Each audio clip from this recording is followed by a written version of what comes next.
पड़ोसी देश बांग्लादेश में हिंदुओं पर हो रहे अत्याचार, दुराचार, हिंसा के विरोध में सकल हिंदू समाज के आह्वान पर कुंदा तट पर विराट धरना प्रदर्शन का आयोजन किया गया। इसमें महती सभा को संबोधित करते हुए स्वामी सूर्यदेव ने कहा कि सनातन का प्रतिनिधित्व प्रभु श्री राम, आचार्य, ऋषियों, मुनियों, महापुरुषों ने किया। हमने 1971 में अपने सैनिकों का बलिदान देकर बांग्लादेश को बसाया और आज वहां हमारे ही लोगों पर हिंसा कर रहे हैं। चुप्पी साधे सरकार को जगाने के लिए हिंदुओं को एकजुट होकर चीख पुकार करनी होगी, इससे वह जागे।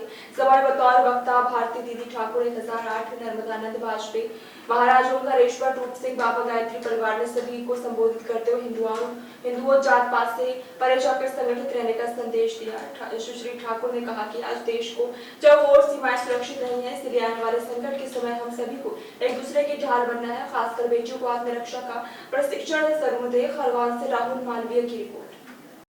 देखो भैया, आक्रोश ठीक है, मीडिया इसको आक्रोश कह सकती है। कोई किसी को चांटा मारेगा तो अगले से रोने का अधिकार तो नहीं छीन सकते ना।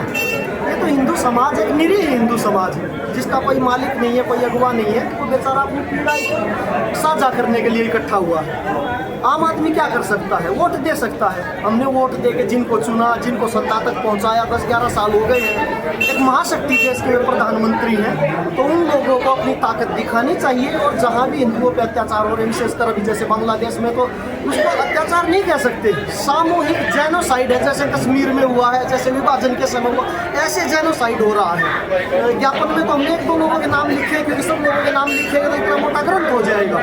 लाखों लोगों को दौड़ा के मारा जा रहा है, काटा जा रहा है, उठाया जा रहा है। तो हिंदू समाज इकट्ठा होकर अपनी पीड़ा को व्यक्त कर रहा है और अपने से जो बड़ी शक्तियां हैं, मंत्री हैं, प्रधानमंत्री हैं, भारत सरकार है, उनसे निवेदन कर रहा है जोड़ के कि हमारी बात सुनी जाए और हम पे हो रहे अत्याचारों का संज्ञान लिया जाए। बाबा, मध्य प्रदेश में बीजेपी की सरकार है, सेंट्रल में बीजेपी की सरकार है और कई राज्यों में बीजेपी की सरकार है, उसके बाद भी संतों को रोड पे आना पड़ रहा है। क्या देखो भैया, यही देश का दुर्भाग्य है, यही दुर्भाग्य है। हिंदू समाज ने मिलके 300 तक पहुंचा दिया, तीसरी बार सत्ता में ला दिया।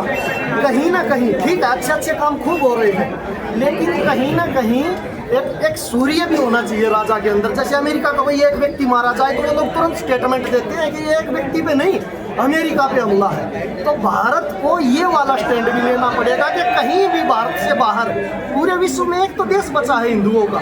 हम लोगों को अपने पंछियों को दाना डालना था, अपना भगवत भजन करना था, नर्मदा जी में स्नान करना था, जाप करना था। हम अपना काम छोड़ के यहाँ सड़कों पे घूम रहे हैं दर बदर। समझ रहे हैं बात? तो कहीं ना कहीं जिस व्यक्ति को ये काम करना था उसकी असफलता है, इस वजह से हम लोगों को यहाँ खड़ा होना पड़ रहा है, भटकना पड़ रहा है। तो उम्मीद है कि ये आवाज़ वहाँ तक जाए और वो सामूहिक जो एक हिंदू जन चेतना है उसकी आवाज़ बन के उभरे और उन निरंकुश शक्तियों को, बर्बर अत्याचारी शक्तियों को कड़ा जवाब दे। सिर्फ रोके नहीं, जैसा वो कर रहे हैं उनको उन्हीं की भाषा में वैसा जवाब देने की आवश्यकता है। इसलिए भी सामूहिक हिंदू समाज इकट्ठा होकर अपनी पीड़ा को व्यक्त कर रहा, अपनी मांग रखा। क्या नाम लिखते? स्वामी सूर्य।